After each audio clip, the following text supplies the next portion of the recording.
Hi everyone, my name is Elaine Matthews. Welcome once again to Elaine's Extreme Paranormal channel. Today I'm going to be discussing some history of the Muskoka district, Muskoka and her outlying areas, and some of her haunts as well. Okay, starting with Orillia. Although Orillia is not really considered Muskoka, it is considered Sunshine City and very close to Muskoka, so I'm including this city as well. In Orillia, there were institutions for developmentally challenged people. In 1839, the Ontario government passed an act to authorize the erection of an asylum within this province for the reception of insane and lunatic persons. What a label to hang on people. But anyway, that's what it was dubbed as. Well, in 1876, Ontario opened an institution named the Orillia Asylum for Idiots. Later it was called the Ontario Hospital School, Orillia. At the time of its closure in 2009, it was known as the Huronia Regional Center. And according to its history, by 1890, the Orillia facility had 309 residents. By 1902, it housed 652. By 1906, it held 2,600 residents. The Huronia Regional Center Inspector's Report of 1928 listed the following work opportunities for its residents. Work for female residents included ward work, night duty, mending and sewing, serving and cleaning up in dining rooms, kitchen duty, laundry duty, bookbinding, monitors, and rug making. Work for the male residents included ward work, night duty, serving, cleaning up in dining rooms, the stores department, kitchen and scullery areas, bake shop, carpentry shop, engineering department, laundry duties, serving as messengers, hall porters, preparing wax, looking after monitors, vegetable and or landscape poultry farming, dairy, apiary, butcher shop, making maple syrup, grave digging, and mattress making. They also had an additional group of tasks known as drains and clearing, working in the tailor shop, the shoe shop, paint shop, and of course, varieties. That would include etc. Boy, oh boy. Well, in the early years, residents of these institutions or facilities, as they came to be called, lived and slept in large wards. Records from the 1920s show some wards having as many 50 residents sleeping in beds arranged side by side in long rows.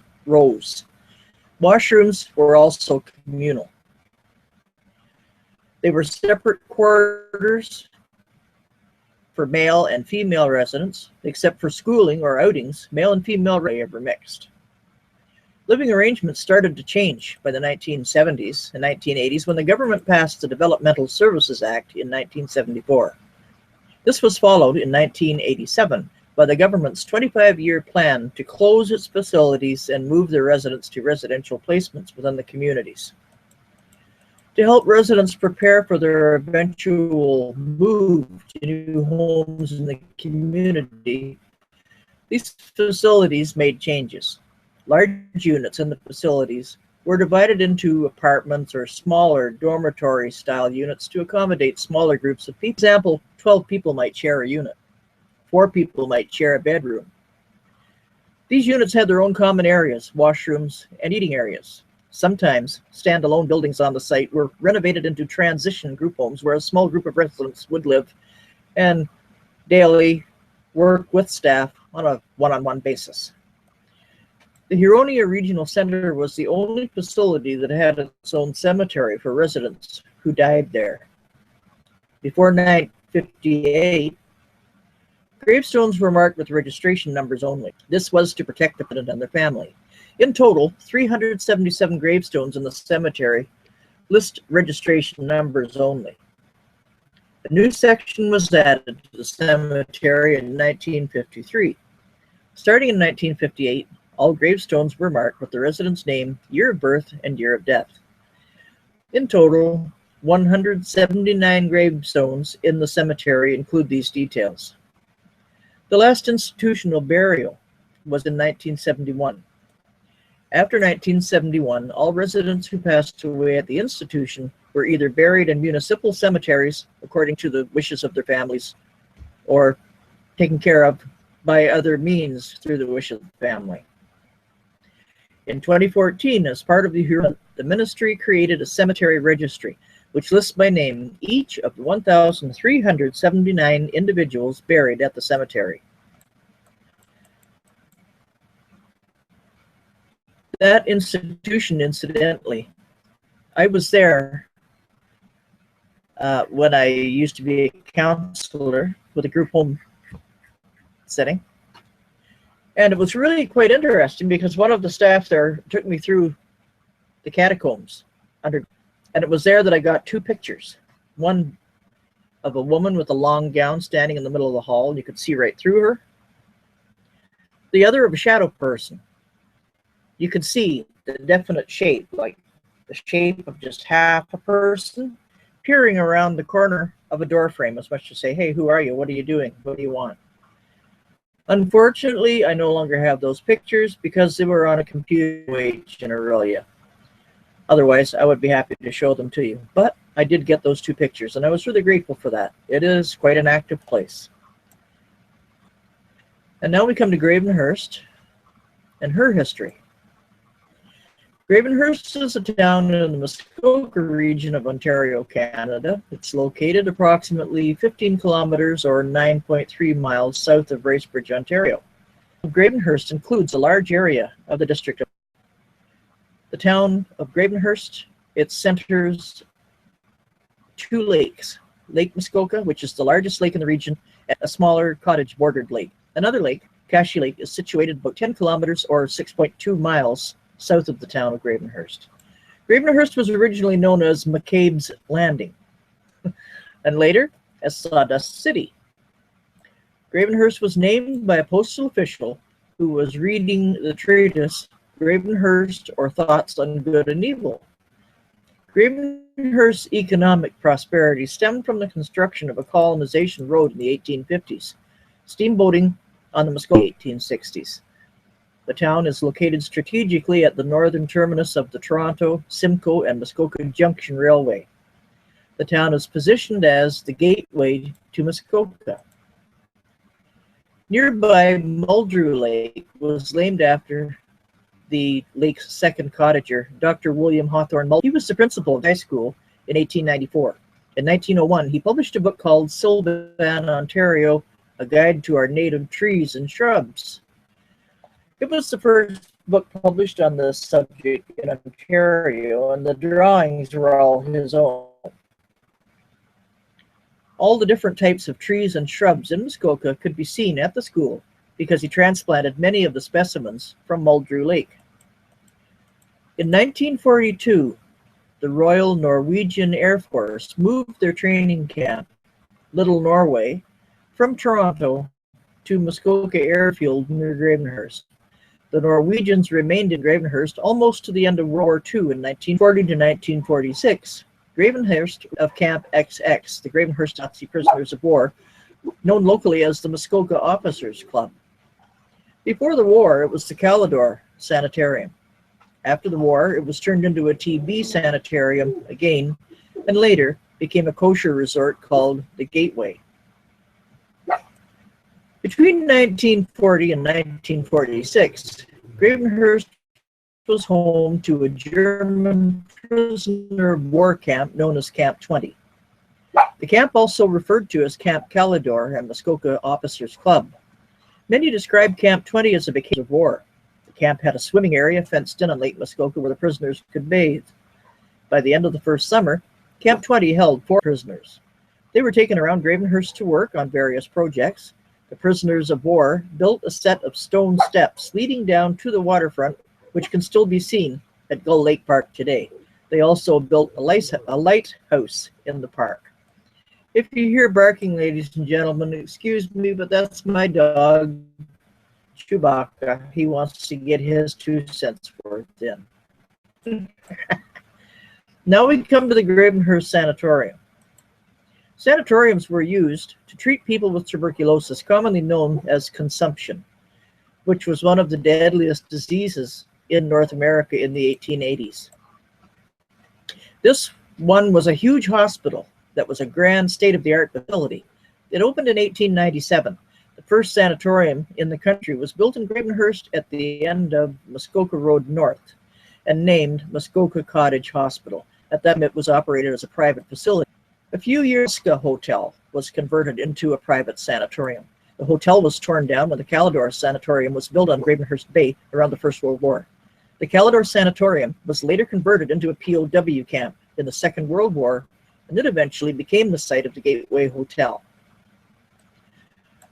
Around the turn of the century, the Muskoka Free Hospital for Consumptives was built at the Ontario Fire College property to provide free housing and treatment for TB patients. When it burned down in 1920, the National Sanitarium Association spearheaded an initiative to rebuild the property where the Muskoka Center now sits deserted. It was the Muskoka Sanatorium, treating victims of TB for nearly 40 years. By the 1960s, when tuberculosis was no longer a major threat, the site was renamed the Muskoka Center, and it housed hundreds of developmentally challenged residents. In the early 1990s, institutions such as the center were forcibly closed by the government, resulting in residents being placed into group home settings. In 1994, the Muskoka Center was officially closed, leaving behind once again a beautiful building left to rot and decay. Thousands of dollars worth of equipment was left behind. School chairs, desks, kitchen, all kinds of things. Someone also failed to turn off the water when the center was abandoned by major flooding, which has served no purpose other than to hasten the decay of this once great facility. The building still stands today, forlorn, rotting, and deserted. The owner will not allow anyone inside legally due to safety reasons. Talks are currently underway for restoring the building to use, although the committee is delegated to putting her back into usable shape are still undecided as to which direction should be taken. Should renovations begin, or should she be demolished and a new facility built on her property instead? Time will tell. In the interim, this huge building still sits empty, awaiting the final verdict. But is she 100% empty? Rumor has it that it's a pretty active piece of property, inside and out. And one of the outbuildings, known as the Barbara Hayden building, is also quite active, apparently with poltergeist activity. Barbara Hayden was a nurse who worked at the center when it was a tuberculosis hospital, and this nurse contracted the disease herself and ended up dying of it. And they say that to this day that building is still quite active. Now we come to Germania. Germania was a busy crossroads hamlet, settled by Germans, lured to Muskoka by the glowing and somewhat exaggerated description of the earth's fertility. Well, in 1875, the locals built a Lutheran church, and in 1890 it was opened. The usual business one, and at its peak, the population numbered nearly 200. But the soils proved more difficult than expected, and the growing season far too short for most crops. As the older generation would retire, adult males would move away rather than endure the hardship of life on the farm. Post office was built in 1892, which was operated by John Weismuller, a local farmer. A general store and a blacksmith shop were also built. William Tate ran the general store, and Thomas Tate ran the sawmill. P. Herman, I'm not sure if his first name was Peter. I am not 100% sure, so I'm just going to use his first initial. P. Germania's best days were during the mid-1880s. By then, the community included 2 stores, a post office, blacksmith, and a busy shingle mill. The Methodist Church was also added. Thomas Tate expanded his business to include a shingle mill, and Charles Tingey opened a second general store. Well, by now the village was growing and she needed a school. In May 1869, they rented H for a 6-month period and hired their first teacher, Spence. In 1872, a permanent schoolhouse was built on the Thompson property, located on Lot 11, Concession 5. The small log building was completed at a cost of $114. The school taught up to 43 pupils per year. To accommodate these children, a new school, the SS Number 2, was built in 1888 at a cost of $405. One of her teachers, Jean Morrison, now deceased, taught there for a number of years, and when she retired, residents kept the taxes on the schoolhouse paid. The school was later hall. Unfortunately, when Jean passed on, the upkeep of the grand old building expired with her.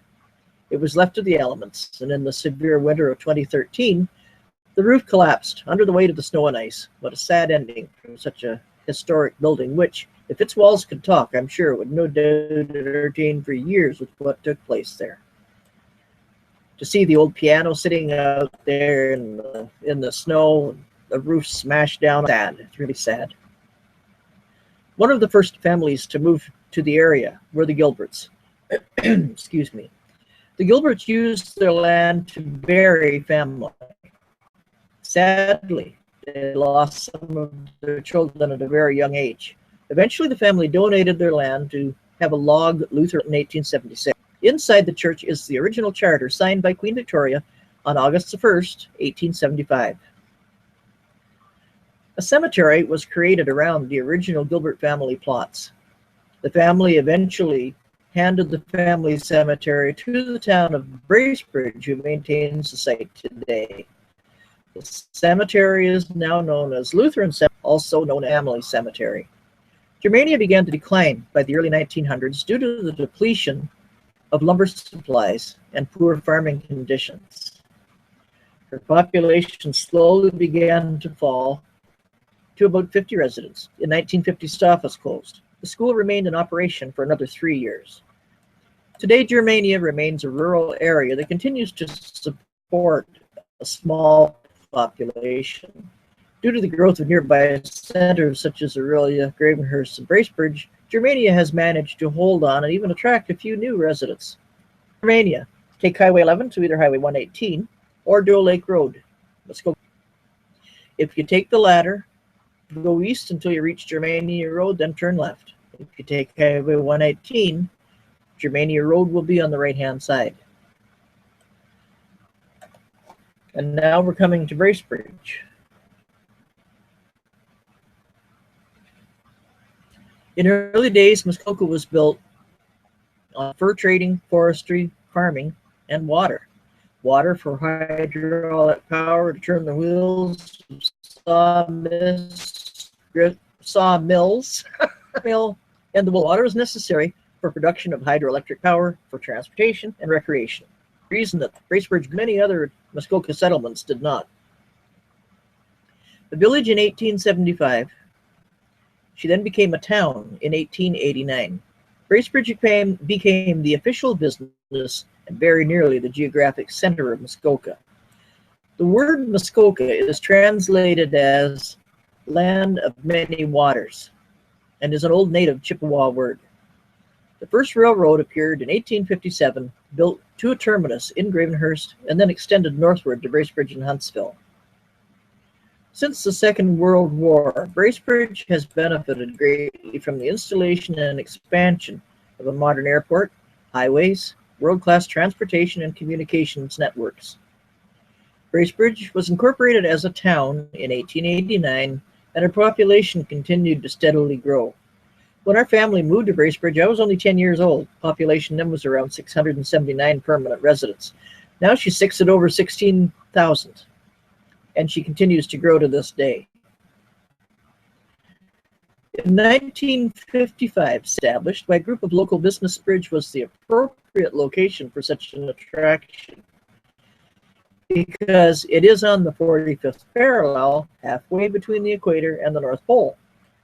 Sandwich Village attracts over 80,000 people per year. Kids of all ages flock to the village to visit Santa and Mrs. Claus each summer season. And when they first opened, they used to have in costumes, which I thought was really kind of nice. Unfortunately, now they are not. And I wish they would go back to it. The costume characters really added a sense of ambiance to the village, and I wish they would go back to that, believe me. Now here's another area in Iroquois Falls that you don't hear too much about. It's known as Iroquois Falls. Pronounced locally as Iroquois, not Iroquois, it's about half English speaking and half French. The town is split in two by the railroad, crisscrossed by the tracks at numerous locations. The west half of the town has English, while the east side of the street, they're all in French. There is even a Rue synagogue, a testimonial to the Jewish population that once settled in northeastern Ontario. Iroquois Falls was comprised of at least three communities, namely Iroquois Falls, Ansonville, and Montauk. Amalgamation has put them all together under one municipal roof. The Abitibi Arena in Iroquois Falls was built entirely by community labor in 1955. Actually, at the time, it was billed as the largest community labor project in North America. A large contributor to the project consisted of people working at the paper mill. If a part or a piece of equipment was needed somewhere during the construction, apparently it was readily made by a millwright. Not bad. Known as the Garden Town of the North, an old restore locomotive that used to run the Abitibi line. There is also a pioneer museum in town chronicling the rise of the forest industry and settlement of the town. Iroquois Falls used to have one large wooden hotel. Unfortunately, it's there no more, either having been torn down or having burned to the ground. Iroquois Falls isn't right on Highway 11. It's about 15 kilometers away at the end of Road 67. Founded more than 90 years ago, Iroquois Falls is home to a big pulp and paper mill industry, 3 electricity dams, all of which together are the world's largest pulp and paper operation. And now we come to gravestones and their history. Gravestones were also known as grave markers, headstones. In earlier times, when there were no cemeteries, people used to have burial plots near their family homes. These graves were usually marked with rough stones, rocks, wood, apparently as a way to keep the dead from rising. Many were formed into the shape of a cross. They were mostly marked with the deceased's name, age, and year of death.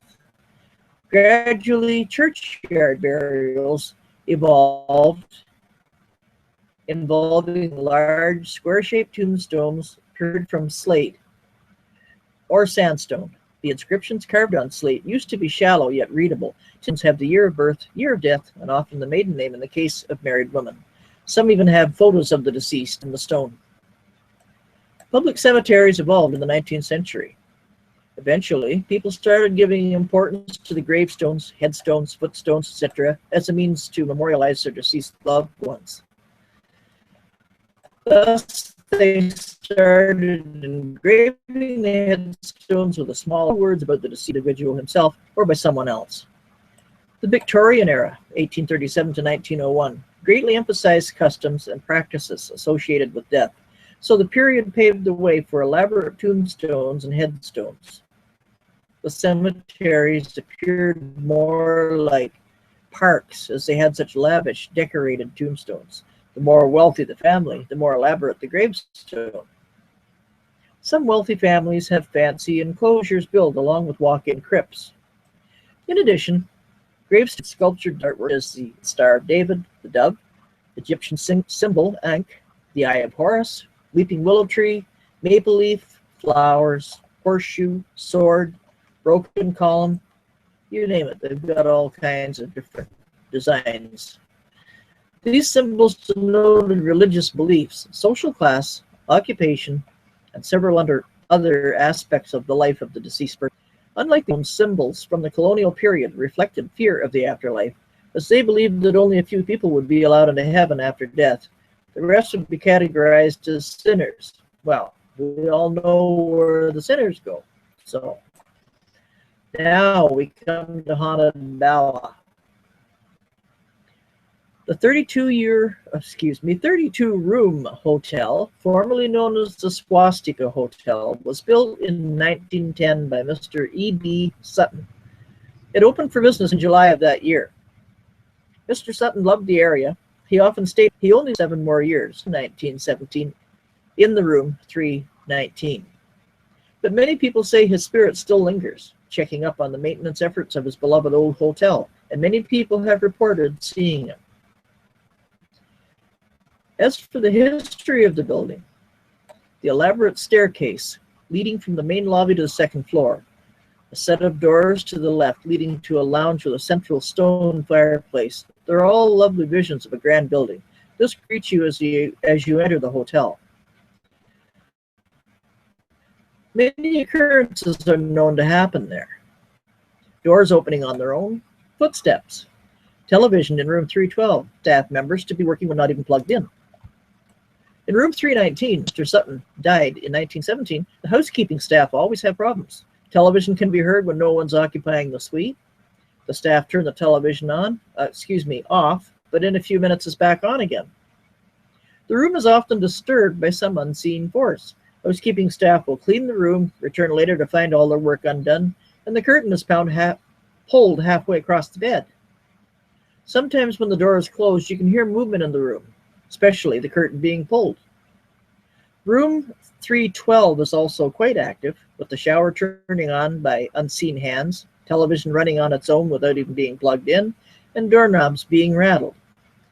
And just for your information, on the 18th of this month, there are 2 of us going to Bala because we are going to attend the dinner and tour being put on there by well-known authors Andrew Hind and Maria da Silva.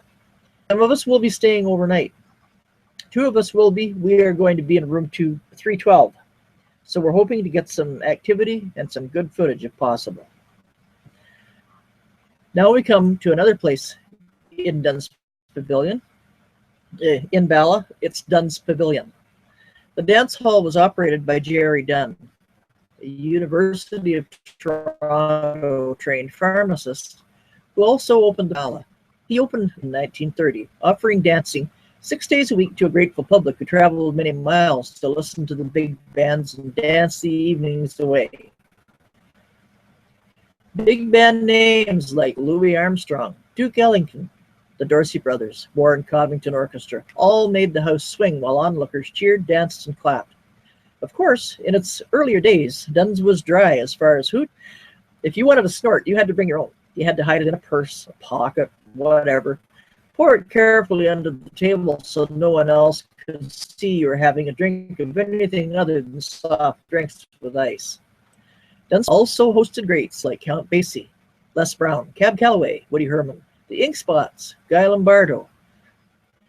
Dunn's continued for many generations as Muskoka cottagers and city folk alike at the waterside venue that still looks much the same today. After Dunn sold the pavilion in 1963, it was renamed the Key to Bala, and under various owners became a rock and blues hotspot with the younger crowd. But that's not all that's been featured there. The hall is haunted, and people sometimes catch glimpses of the ghostly activities on camera. Washrooms are reputed to be customers. Walls locking and unlocking, there's lights flickering, stall doors opening and closing by unseen hands. Orbs have often been photographed on the dance floor. Back in the 1930s, the slogan for the concert hall was, "Where all of Muskoka dances." The name wasn't switched to the Key to Bala, or the Key as it is often called, until the late 1960s, after changing ownership twice. So that's literally a bit of Muskoka history. I hope you've enjoyed it. I know it's a short show today, but the show must go on. And because we had a cancellation today, I decided I was going to go on and put another show on in its place. So thank you so much for joining. I hope to see you come back to our next one, and you have a great weekend coming up. Today is Thursday, tomorrow's Friday, weekend coming up after that. So have a good one. Take care.